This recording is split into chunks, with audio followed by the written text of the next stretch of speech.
So J. Cole finally responded to Kendrick's diss verse on Metro Boomin and Future's We Don't Trust You album. And this has been the main topic of discussion online because it's easily the most mainstream beef we've had in hip-hop in the past couple years. Rap's never felt more alive than right now. But even with that said, it feels the general consensus around this J. Cole response is that it's a little bit underwhelming, and that's coming from a big J. Cole fan. However, it being underwhelming isn't due to J. Cole's rapping or anything. Lyrically, J. Cole's been in his prime for the past couple years, but this response felt underwhelming for a lot of external reasons outside of J. Cole. The biggest one being the fact that after Kendrick's verse on Like That drop, the public was hungry for a response, but not from J. Cole. The world was waiting for Drake's response. It's a bit subjective, but after listening to Kendrick's shots at first-person shooter, most people can conclude that Kendrick really has a problem with Drake. The person Kendrick was trying to trigger a response from was Drake. And like I said in my previous video, go and watch that, but J. Cole was caught in the crossfire. Kendrick and Drake have a long history of sneak dissing each other in songs and interviews. It's pretty much been public speculation for a while now that the two rappers aren't fond of each other. Kendrick even mentioned how he wasn't cool with how Kanye made peace with Drake on Mr. Morale.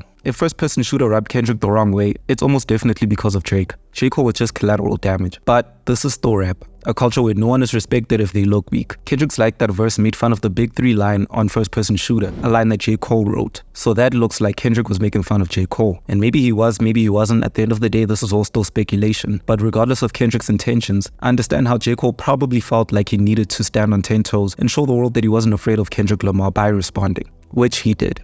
But that doesn't change the fact that fans are still hungry, because this wasn't the meal most were asking for. People were and still are waiting for Drake's response, because that's where the real beef is. So that's one thing that's held J. Cole's response back. And another factor that didn't go well in J. Cole's favor is J. Cole's verse on Might Delete Later was fire. Well written, well performed, the energy was right, and the beat selection was insane. Everything was going well until he made one major flaw. If you're a rapper and you're in a rap battle, it's important to believe that you're better than your opponent. You need to believe that you're the greatest rapper alive and your success is inevitable.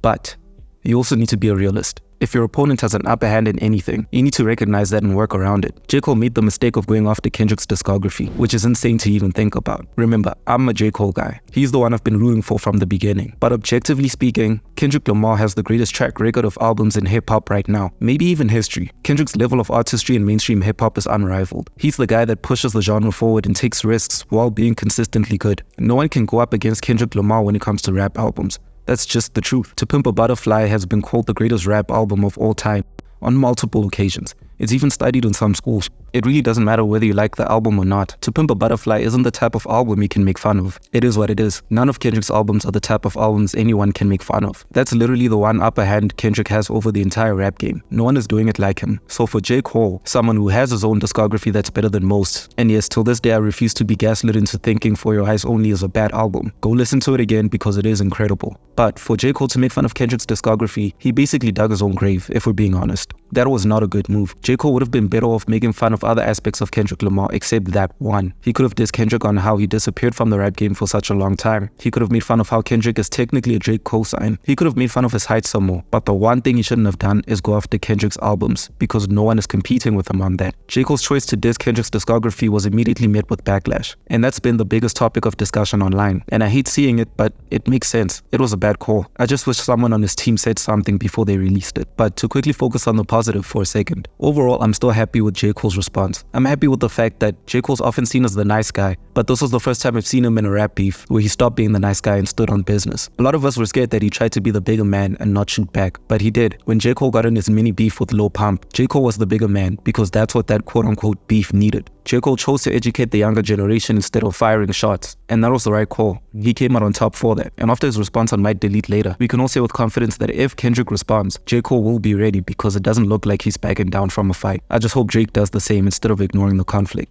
because at the end of the day, this is all really about him. But what do you think? Am I wrong? Am I understating how great of a response J. Cole had? Or were there some misjudgments on his side? Let me know in the comment section below, and as usual, I'm an extremely small YouTuber, so if you like this video, every single like and every single sub counts. And thanks for watching.